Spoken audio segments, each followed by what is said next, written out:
بعضی نموز یک جوان اومد گفت دوملو مادام که سند باشه اوچم 53 ساله ای خواهرم 17 ساله آدمی خوب روی هر دشه میتر جمعه دیگه به خدا قسم جمعه دیگه اهم بالای میبر در حقش دعا کردیم اعلان کردم گفتم اینم تاری کاندیداتور است یک زنی 53 ساله و یک دختری 17 ساله همین بعد این نماز که مردم اچرات استودیان یکون 200 کس هیچ کس برای دختری 17 ساله نایستوده همه برای هم زنه که 53 ساله مصفیدای قضاخون با چرس کلیستیان دوملو ادرس بگونه نکنی خدو هستی صلی الله علیه و سلم که خداوند استثناش کرد زیرا که ازواج مطهره حضرت صلی الله علیه و سلم برای مسلمانان را مادر هستند و ازواج هم امهاتهم از همین خاطر حضرت خداوندی گفت که مرد میتونه که اگر امکان شرایط داشته باشه 2 تا بگیره یا 3 تا بگیره یا 4 تا بگیره ببینید اما حضرت خداوندی در آخر آیه تاکید میکنه و این خفتم الله تعدیل فواحده اگر خوف داری که بینشون عدل کردن نمیتونه به همون یک زن اکتفا کنه که فردا روز قیامت مرده که 2 زن داره بینشون عدل نمیکنه مفلوج میخیزه نمی بدنش کار نمیکنه همه اجر ثوابشون میزنن زنکو میگیرن این بیچاره دیگه به صاحب مفلس میمونه برای همین قبل از اون که شخص زن میگیره خوب اندیشه کنه عدل کردن میتونم یا نمیتونم نفقه را مهیا کردن میتونم یا نمیتونم اگر خدای تعالی فرزندم داد آیا او فرزنده را پدری کردن میتونم یا نمیتونم تعلیمشو دادم میتونم به نهایت مسئولیت های من با این گپ میشکره ترسوندنی نیستم با خدا قسم همین جوان مرد هستن همین میگیرن 4 تا میگیرن برایشو عدل میکنن خیلی یگیتنده انشالله اجر پاداشو همشه گرفتگی همه مثل مجاهدی رای حق انشالله حکم شما اما هر کس این کار کرده نمیتونه خوب چقدر آدم باید فکر کنه قبل از اون که زن بگیره بله شریعت رخصت داده است نه که فکر کنه اگر مرد باشی شو به حال بگی اکثرا پناهی میگیریم ای زن یکم پناهی اگر رخصتی او در کار نیست اگر رخصتی زنه که بپرسی شاید 99 از 10 فایزش رخصت نده همون 0 از 10 یک فایز جنتیش اگر استثنا کنه دیگه رخصت نمیده رخصتش لازم نیست اما اگر آگاهش نکنی عدل کرده میشه و تو دان خدا یک مرد خدا میگه که اما هر وقتی قطعی زنی دیگه زن یکم زنگ میزنه در را میگیرم تلفن ها لگو نایزه را میمونم میگم حضرت ها صحبت کردیستی یک وقت میگه ساعت هنگه نکردم ساعت 1 شب نکرده است استاد میمونم حضرت ها بچه شما خونه بری در ساعت 1 شب شما صحبت میکنی نایزه میگیری دیگه نکردم میگه ساعت ها مقصد همین مشکلی ها هست واقعا همین مردایی که 2 زنه هنو میگن که زن یکم نمیدونه خوب همون یا فریب بخرن یا خشونه تسلم میتن امکان نداره که زنک نفهمه که شوش زن گرفته است ای بچه گوه در صحرا اگر پادوان بجوشش همون زنک صاحب گوه نمیفهمه که همین جوشیدگی های با خدا قسم میفهمه ای حرکتت میفهمه ای ششتن خیستنت میفهمه ای همون پیوله چای برداشتن الک ای میفهمه ای زنک مردم بسیار با فراست و زیرک نه که در اکثر موارد اشکار نمیکنن برای چی برای میگه اگر هم پیرخر آوازی اشکار کنم کو دیگر روشاد میروه حالی هم خوبه بجوی میروه روزانه میروه در اون حالت اگر اشکار شود روشاد میروه نباشه همش میفهمه اگر این زنی اول با یک طرفی واقعه بسیاری خانه‌هایی که ویرون میشوند ای حساب زن دیگه سهی میشوند با متاسفانه هستن زنایی که آخر با تقدیر تسلیم میشوند نه که اون زن دیگه استا وقتی که موقعش مستحکم کرد صاحب گودک شید دیگه او اکتفا نمیکنه که فقط روز بیو او را حق طلب میکنه ای نظر شریعت حق هم داره آخی بچه کرد مثال دیگه او طلب میکنه بعد قطعی زنی اول که با تلفن میکنه همو بخشونش ده اینطوری میسوزونن هم دیگره یک خیلی میکنن که این مقصد بترکه بکفه خدکک مجا کنم بعد با تو چی ها کنم ای بچه همون بزرگو همی گپورا میگفتن تجربه داشتن آخی همین را ای تجربه های تلخشو میگن خاکی پای همون مردی را بگردم که مرده گوری 2 تا میگیره 3 تا میگیره 4 تا میگیره به شرطی که عدل کنه به شرط عدل کرده بتونه اگر کسی میتونه یونم صدقش نه اگر نمیتونه همون فاین خفتم الله تعدیل و واحده باید در گوشتم حلقه باشه اگر خوف داری که بایشو عدل کردن نمیتونم با هم یک زن اکتفا کنم خیلی جوان مردی در کار دارم جنگ او خیزی هر کار شود بیشتر مردها زیان میبینند در جنگ مردها اشتراک میکنن در همین اواری هم اگر باور کنه حساب کنه صدمهای نقلیاتی میشود که بیشتر مردها ای دنیا میروند زنها دیگه بیچاره به شوهر میمونن زنها که به شوهر موندن بخوای نخوای فسق و فساد جامعه را فرا میگیرند یکی از همین حکمت و علتهای ازدواج که پیغمبر به خودش نسبتش داده است آن همین است در حدیثی که امام بخاری روایت میکند حضرت عبدالله بن مسعود میگه که بار رسول خدا صلی الله علیه و سلم به جوانای اصحاب مراجعت کرد گفت یا معشر الشباب من استطاع منکم الباءة فلیتزوج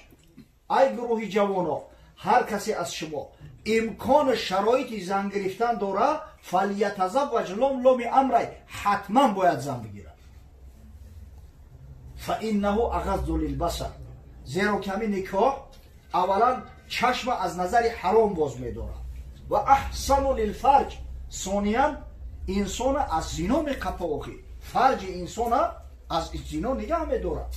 اگر مردک وقتی که شهوت در نزد زن حلالی خودش تسکین بخشید دیگه دوتازش کم بشود دویدن گوساله تا کهدو نمیگن همین خاطر مقصد که یکی از همین حکمتایی که حضرت صلی الله علیه و سلم تأکیدی در تأکید گفته است که زن بگیره تا به حد حضرت سخت گفته است که شرارکم عذابکم بدترین شما بیزنای شما هستند همین دیدنی در مذهب ما اگر همین دو قاری باشه که قرائت شو یک باشه علم شو یک باشه یا تاش زندار یا تاش بیزن زندار پیش میدوه او برای آرامتر تسکین یافتگی جای داره که مثلا شهوتی خیلی قانع بسازه برای حلال همین خاطر مقصد که اگر ما بگیم که مردکا هم یا زن در اکتفا کنه کار بزیر میشود خاصتا که این زنای مسلمانی ما خانواده اگر هم یک تا زایدن 30 به 50 رسید دیگه شونه میکنن یا ای ایزای فرزند شونه میکنن یا ای شرم حیای حق همسایه را نمیدونم یا زور شومی یا اگه تصور کنه که بیچاره مسافدا زنو شما بودن دیگه به صاحب میمونن زن کو به مرد میتونه نه که مرد هیچ وقت به زن زیبایی کردن نمیتونه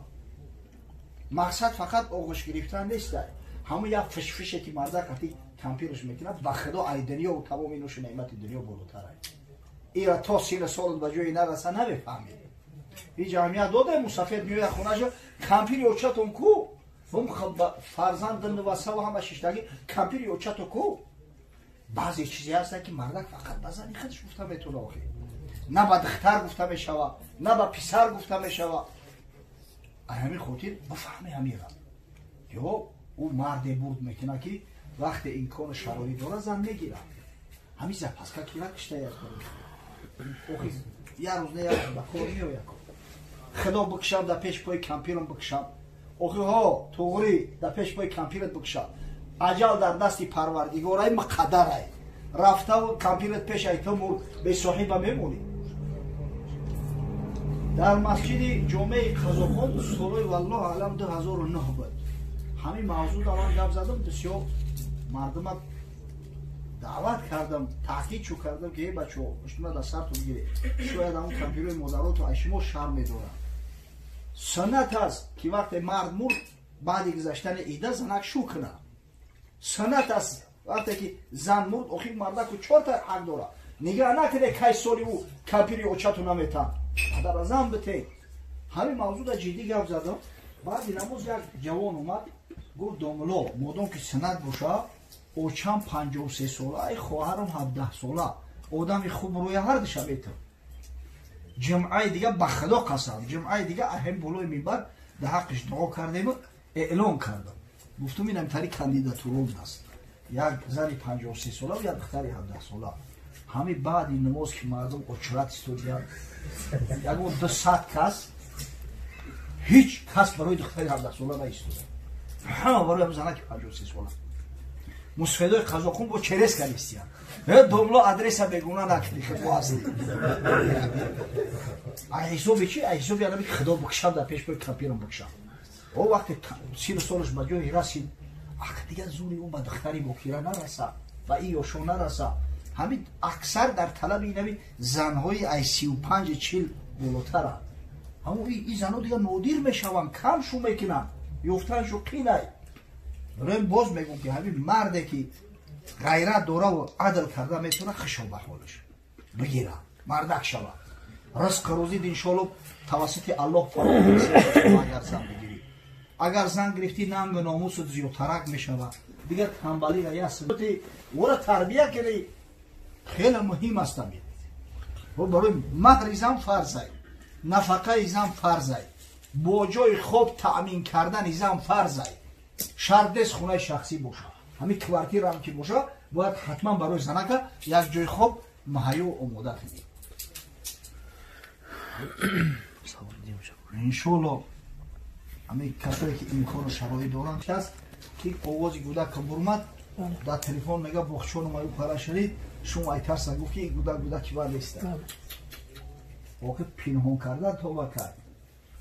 واقع فرزندای این مادر باید فرزندای این مادر را بشناسن کن یا برادر خواهرم خیش تبار و پیوندن یک از مرده است در طریقش 2 زنک اومده همو زنای همین زن یکمش خبر نداره این فرزنداش دعوا را برداشتن که یا روش نصیحه میکنن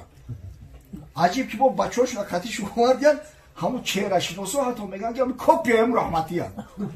اینا ببینید همین کارا علاج واقعا قبل از وقوع باید کرد وقتی همین زنده و حیات بودن همین کارا همین جنگ اول خلاص یا آخر حالا فصلش که کار به این درجه را نرسه که به خدا قسم پنگ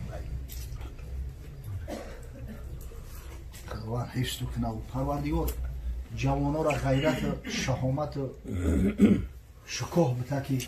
سعی کنن که به خاطر احیای سنت پیامبر صلی الله علیه و سلم به خاطر تولد فرزندای صالح زن بگیرن برای شهوت رانی نه رسول خدا صلی الله علیه و سلم در حدیثی که هر بار تاکید کرده است تنکح المرأة ل4 زن به خاطر 4 چیز میگیرن عامل تحریک کننده مردها برای گرفتن زن 4 چیز است لمالها ولی حسبها ولی جمالها ولی دینها زن یا برای مال و ثروت دنیاش میگیرن یا برای وظیفه و منصب پدرش میگیرن یا برای حسن جمال ظاهریش میگیرن یا برای دین و دیانتش همین کسی اگر زن بگیره یکی از همین 4 عامل در مد نظر داره یا همین را از چود میگیرن او زنی که هر 4 این را داشته باشه بسیار نادیره انگوش شماره خداوند به هر کس هم نصیب نمیگن بعدا حضرت صلی الله علیه و سلم با راوی حدیث حضرت ابو هریره و در شخصیت ابو هریره در تمام امتاش تاکید کرد گفت فاصبر بذات دین صاحب دیانت انتخاب کن تریبت یداک و الا تریبت یداک صاحب دیانت انتخاب کن که ها دستا در خاک آلوده میشه و پشیمان میشه حسرت میخوری دیگه پشیمانی سود نداره فایده نداره واقعا کسی که زن برای مال و ثروتش میگیره او زن نمیکنه او شو میگیره او زنیش نمیکنه ایجا عادتا زن مردم به خواهی نخواهی مینتت میکنه یا بچه این روز زمان شده است که شاید همین قیامت نزدیک شده است پیسر و پدر های خشون مینت میکنن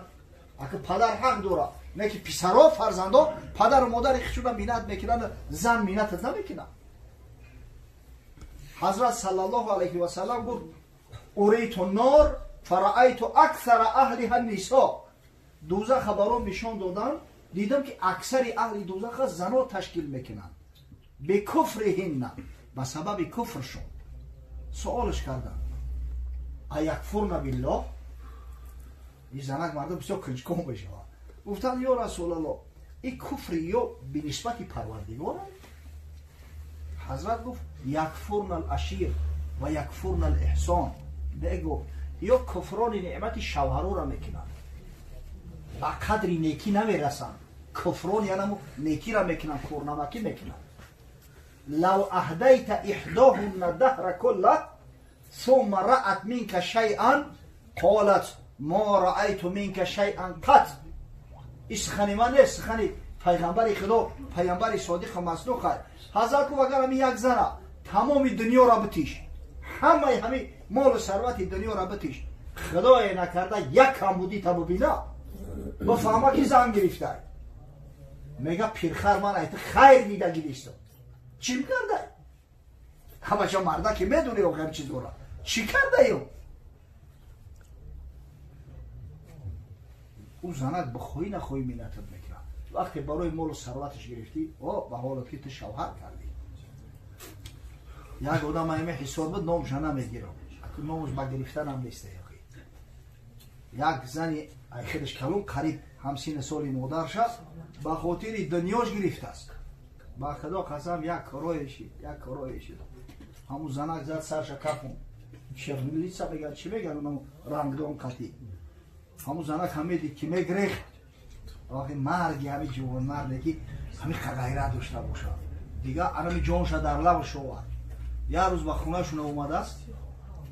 ماشین همون زنک همون جا یک کارولا داشته بود زنک همه که گریخته خچگون کرده دیگه یه هفته ناومده و معلوم میشه که یه همسایه‌شو ماشین همون زنک خریدن داره دویری نستوشته ولی نام را دیگه نکردن داره. این غیرت جسورت یعنی برای مال کسی زن میگیره خوار میشود. ایروی وظیفه و منصب پدرم گرفتی وای به حالت بشینه بخیزه تعنت میزنه روزت نمیکنه. خدا رحمت کنه شیخ سعدی را ببینه یک مرد ای بزرگ ایره خرید حضرت در جنگ همون صلیبی شرکت داشت گرفت با 10 دینار خریدش خونش آورد در پیشش 100 دینار موند گفت این همین مهر دختری من اینا بگی دخترانی تو دختر گرفت بیچاره هم میگه یا دهنک نصیحتش کنم میگه خب پیرخر تو همه نیستی که پدری من با 10 دینار تو را خریده تو را چی و گفت چی میروی یا مردی با ناموس یک بار توقت میکنه 2 بار توقت میکنه یه روز میکفه دیگه صبر توقت ای دست میروه. بله گفت من اون بیچاره هستم که پدری تو با 10 دینار خریده با 100 دینار در تو کسافت فروخته دلارام باشد زنی نیکخواه ولیکن زنی بد خدایا پناه. زنی نیکخواه یا نعمت الله میگه پروردگار رو از زنی بد میگه به تو پناه میبرم. به زندان قاضی گرفتار به که در خانه دیدن به ابرو گیره. همین در تخانه زندان قاضی اگر محکمت کنن از قاش قوقی زنک در خانه تحمل کردن برای مردک سبو کرد. سفر عید باشد بدون کت خدای که بانوی زیشتش بود در سرا. همین مردی را که در خونهش زنی جکوک داره با خدا قسم سفر برای او را یا عیده یا نعمت الله های همین خونه برای جونکش میدم ته پای رفتن به از کفش تن بلای سفر به که در خونه جنگ ای همین پاپوشی تنگه پایلیش برای اصوده تری همون خونه که جنگ نیزاع و جنجال داره عده همین بلا و عذاب سفر را بکشی و جنگ خونه را تحمل نکنی. سفر مشکلی ها داره آخی از سفر و قطعت من سقر گفت حضرت قطعت من العذاب. این سفر یک گوشه سقر سفر عذاب و مشقت داره هر قدر براحت باشه دیده که آدم میوه حق مونده و افگاره میشوه که لیکن در خونه داره کمتری جنگ نیزاع و دعوای سفر برای همون مردک به مراتب اولاتر میگه. ایرا ببین دری خرمی بر سرای ببند که بانگی زن از وی برآید بلند. همین خاندانی که آوازی زن بلند میباید داد و فغان کرده هیچ وقت خرمی را نمیبینن. اوجا رحمت و راحت پروردگار نازل نمیشود. شخصی که زن به خاطر حسن جمالش میگیره اگر همین مقصدش فقط همین حسن جمالی تو باشه زنی که ادب نداره اخلاق نداره خدا و پیغمبر قطعی آشنا نیست بدبخت عبادات خدا را نمیکنه عاقبت کارش دلو باید. همین مردک همون زنک یا طلاق میکنه اگر ناموس داشته باشه اگر نه دیوسی را به کلا میگیره و زندگی میکنه. در حیات و تجربه همین کار بسیار بچش میخوره. سبحان الله. ولی بعضی ها زن میزنن میگن